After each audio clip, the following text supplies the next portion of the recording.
পাক গুপ্তচরের জাল কি কলকাতাতেও ছড়িয়েছে, সেই আশঙ্কায় শহরের 3টি জায়গায় আজ তল্লাশি চালিয়েছে এনআইএ বলে সূত্রে খবর।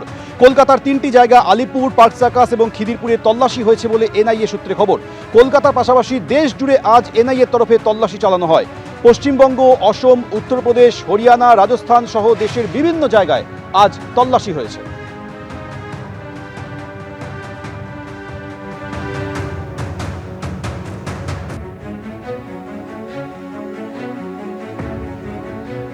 (45/3) ডায়মন্ড হারবার রোড, একই ঠিকানায় একাধিক দোকান। তারই মধ্যে একটি দোকান, সেখানে মানি ট্রান্সফার করা হয়।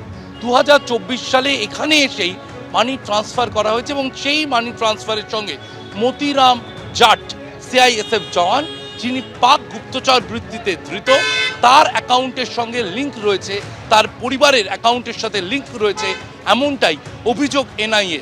এবং এনআইএ অফিসাররা তারা আজকে আসেন এখানে, তারা রেড করেন, একাধিক মোবাইল, ল্যাপটপ তারা সিজ করেছেন। তলব করা হয়েছে দোকানের মালিককে।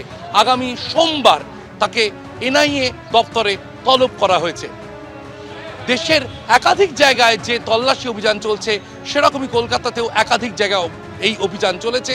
তারই অংশ হিসেবে ডায়মন্ড হারবার রোডের 45/3 এই মানি ট্রান্সফারের দোকানও আপাতত এনআইএ র্যাডারে।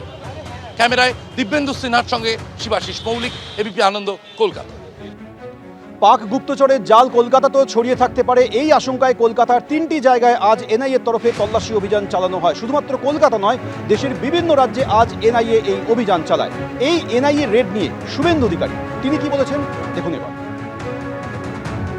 একটা হচ্ছে পশ্চিমবঙ্গ হচ্ছে রাষ্ট্রবিরোধীদের হাব।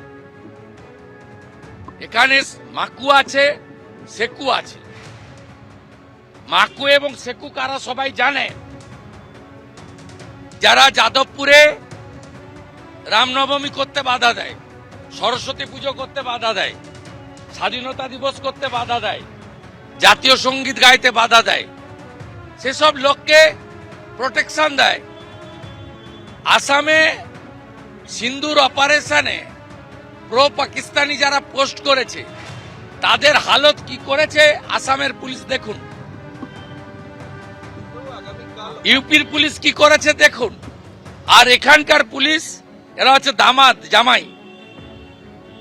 পারলে জামাই ষষ্ঠীর দিন খাইয়ে দিবে এদের তৃণমূল।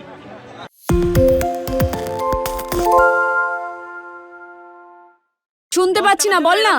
আরে 10 টাকাটা ব্যাপার নয়, আজকে 40 টাকা দিচ্ছি, কারণ 40 টাকা বাংলা গলাবাজি চায় না, বাংলা খবর চায়। বাংলা খবর, বাংলার খবর।